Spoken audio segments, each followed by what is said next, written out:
bukan dari Tuhan dapat tempat kerjanya. Dia lihai dia, pintar dia. Tuhan Yesus ambil perumpamaan panjang ini. Apakah kalau begitu kita juga melakukan yang cara-cara yang benar? Menggunakan hak yang ada pada kita untuk mendatangkan itu, tidak kan? Tuhan Yesus ingin mengajar dengan cerita perumpamaan ini hanya satu hal saja, yaitu mempersiapkan diri untuk masa akan datang. Masa akan datang. Tidak usah kita meniru cara-cara. Tuhan Yesus tidak bermaksud itu mengajar cara-caranya. Tidak. Ini hanya maksudnya. Jadi bendahara yang tidak jujur menggerakkan apa yang ada padanya, artinya menyiapkan untuk masa depan.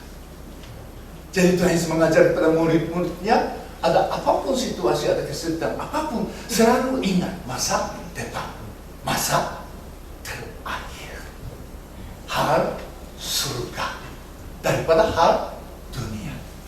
Ini pengajaran melalui perumpamaan.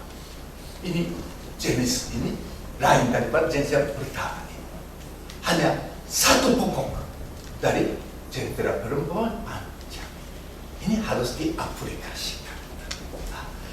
Jadi cerita perumpamaan tentang hakim yang tidak benar ini juga ini jenis mana? Kadang-kadang kita itulah bisa terpengaruh dari jenis yang pertama. Kok janda ini walaupun miskin datang sampai menyulitkan. Akhirnya hakim yang tidak benar pun menjawab, kalau begitu apakah Tuhan juga hakim yang jahat?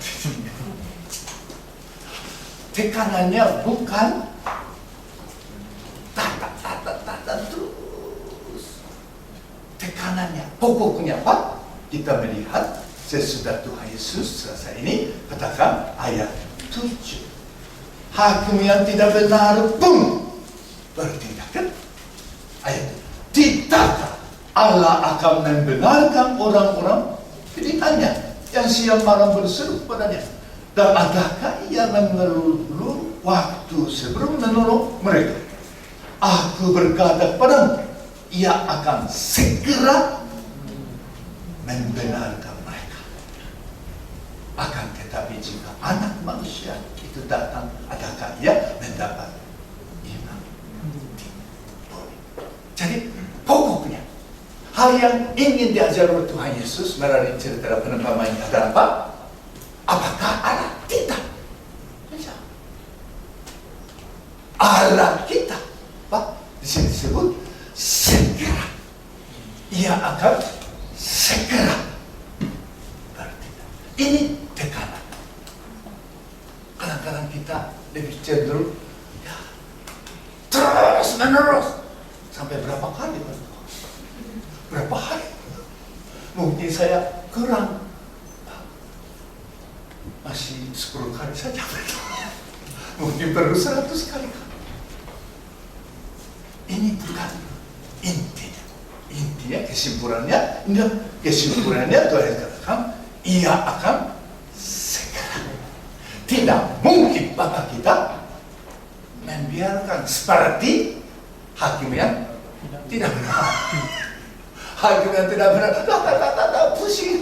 Jadi baru dia bergerak. Apakah Bapak kita seperti begitu? Tidak. Allah kita segera. Kan? Nah, ini tekanannya. Jadi kita belajar dari sini, kita memang berdoa terus menerus. Tapi bukan karena ini ajakan dari Tuhan Yesus. Ini seperti wajib berdoa.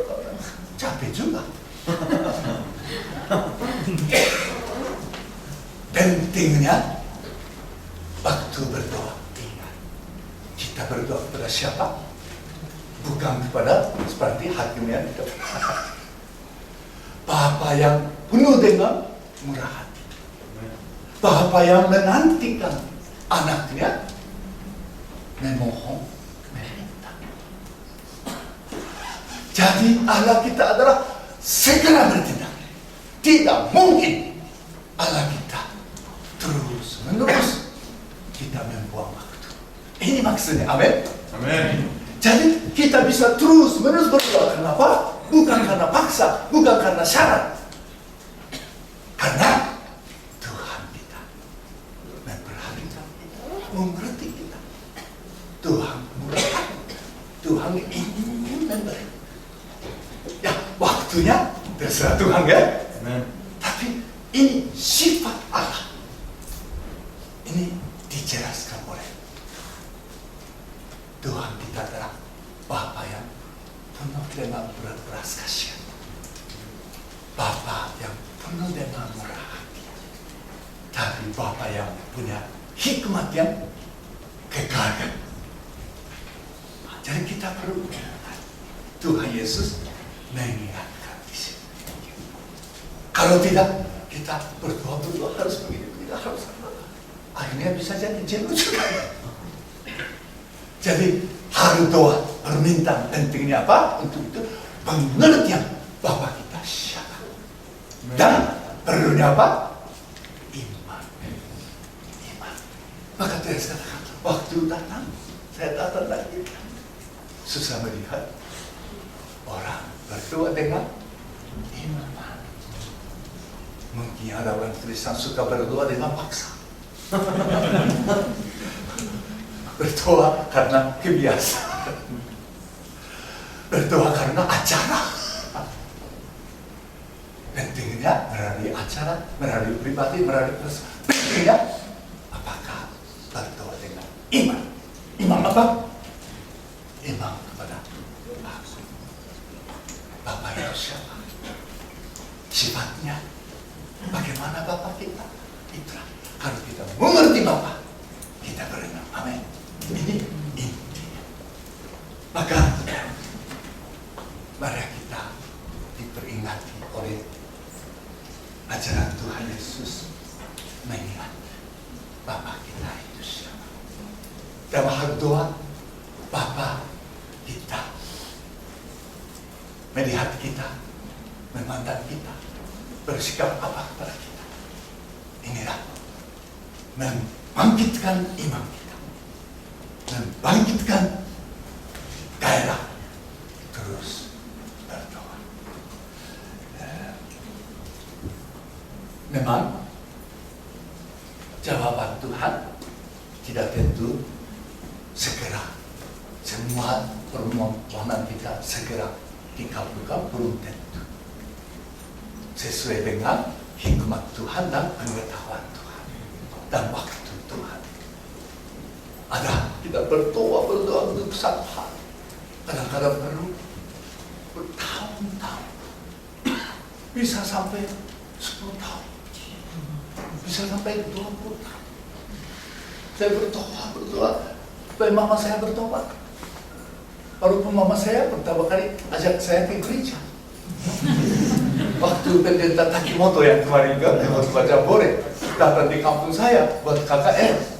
Jadi kakak kawan mama saya orang Kristen ajak ibu saya ke gereja. Jadi ibu mau ke gereja, tapi dia sepi kan, malu dengan sendiri. Jadi ajak anak bungsu saya. Baru SMP